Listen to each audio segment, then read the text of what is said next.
he's one of our favourite Dancing with the Stars hosts. Oh, hang on. Just one There's of them. only two. That's right. And, of course, he's our number one on Dream House. Oh, okay. But when Dr Chris Brown isn't on set, he spends his life as a vet. It's his side hustle. Little thing, which brings us to his latest project, a national pet census. He's been on a mission to learn more about our two- and four-legged friends, and after crunching the numbers of more than 30,000 participants, the results are in. Hello, Dr Chris Brown. Good morning. Who's that? This is Buzzy. Buzzy. What's Buzzy? He's half Maremma and half Kelpie. So What's the Maremma story? it's like they're an Italian sheepdog, very fancy. He's Italian. Yes. But they're the ones that sleep out with the stock at night, like the sheep, to keep them safe from foxes and. Right. So that's good for all the sheep around your house. Yeah, it's near very, the beach. Yeah. Very handy in Bondi. You never know what's going to turn up. Mate, the amount of people participating gives you a great sample size in this census, right? So how will the results affect the owners? What do we need? How's it going to help us? It's all about making Australia more pet friendly and just a bit more inclusive with pets, and just so it's not hard to get around or rent when you've got a pet. I mean, how hard can it be, right? But it also, so the results are heartwarming, but they're also quite amusing and quite interesting. They give a really good snapshot into the lives of people like Kylie Gillies. 58% of people share a bed with their pet. I thought you were going to say with Kylie Gillies. Sorry. No, it'd be much higher if that was... Hello. We've run the numbers on that one. That one's coming up after the break. My very own little Maremma on the side. Yes, that's right. So, and another 18% of pets sleep in the bedroom. So they're very, very close. We're all very close together. They're a huge source of emotional support. Yes.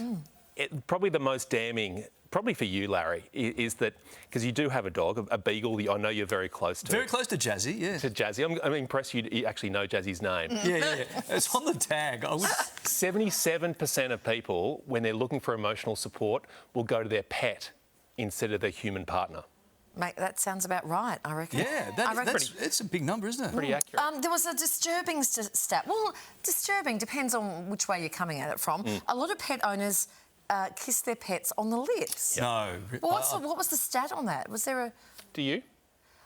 Not intentionally. Like, I'll go do, and they might then lick me, and I was like, oh, but I don't go in for the lips. If your tongue happens to meet their tongue, then what a happy coincidence it is. Yes. So 32% of people own up to kissing their pets on the lips. Right. I don't. Probably because I know where that tongue You're a goes. health professional. You're a health professional and you don't. And this is the thing, right? I'll take Jazzy to the dog park and you can see what the dogs do to other dogs in the dog park. That is not a mouth that you should be kissing. Yeah, it's true.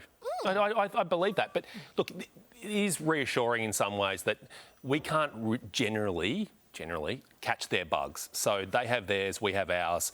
And so... What about the bugs of the dog's bum that it was sniffing an hour before in the park? I mean, that's different. That's obviously different. No, you don't often want to think about where that tongue's been. I don't do it. I don't recommend it. But it's okay if it happens by chance. But it's all about emotional comfort. That's right. Hey, it's been revealed. We knew you originally as the Bondi vet. In your stomping ground, Bondi, dogs outnumber kids. Yeah. Is that what the census showed? Yeah. Wow. So the amount of people who have not just one pet, but 2, 3, 4, 5, they are becoming replacement children for a lot of people who are working hard and don't have the time or it's just not really for them. Whereas this is the substitute, right? Yeah. And all the dogs around Bondi sipping on their soy macchiatos too. Now this is a divisive one. We're talking about pet owners who let the pets sleep in the bedroom, right? What were the numbers? And do you recommend that? So high. So 58% in the bed. What about in the bed? Yeah, 18% in the bed. In the bedroom. And do you recommend that sort of activity, Doctor? Look, for a lot of people, it gives a feeling of security and comfort on those long, lonely nights. Yeah. It also puts a lot of questionable hair in your bed, sometimes in your mouth when you wake up to it. That's right. You just have to be a little bit careful and have to be able to explain your activities when you have a member of the opposite sex come and join you in that bed and they want to know why there are your mouth is full of hair. Why there are large black hairs. Just interested, in your census, did you ask the question, do you allow pets on the furniture? I didn't ask that specifically. Are you talking about anyone in particular? You said at home he's not necessarily allowed on the lounge. No, he's not. And yet, here on Larry's and my He's come cream lounge. Come to see his godparents. Now, I have Larry. to explain this hair to Sylvie when I get home. Anyway, That's what has to happen. I'm glad that you both feel comfortable around us to allow the dog on the white lounge. To be honest, if he's on the ground, he's probably weeing against one of the cameras. So, for the sake of the electrical appliances in this room here right now, it's for the good. Anyway, so 30,000 people took part in this census and their pets. That was a great result. Yep. Obviously, thank people of Australia for hopping on board. Genuinely, Yeah. it's made a big difference because these results now go to state and local governments who handle pet policy.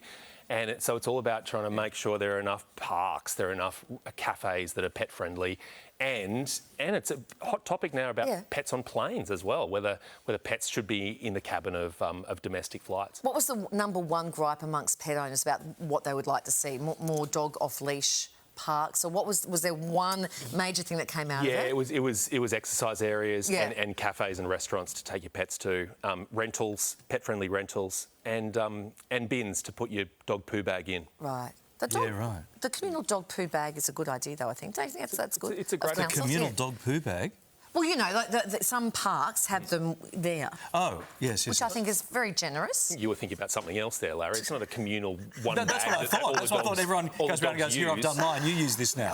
Chris, lovely to see you. Always. Lovely to see Thank you. you. And will we be seeing you on our screens soon, somewhere? You might just, yeah. Okay. There's every chance.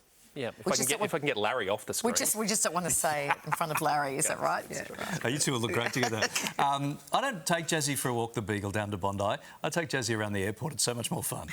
just when people are coming through customs, I'm just walking freak around. out? Yeah, Yeah, put a the little freak out. purple jacket on So it. who disappears quickly. That's right. Good on you, mate. Good to see you. Thanks, Chris.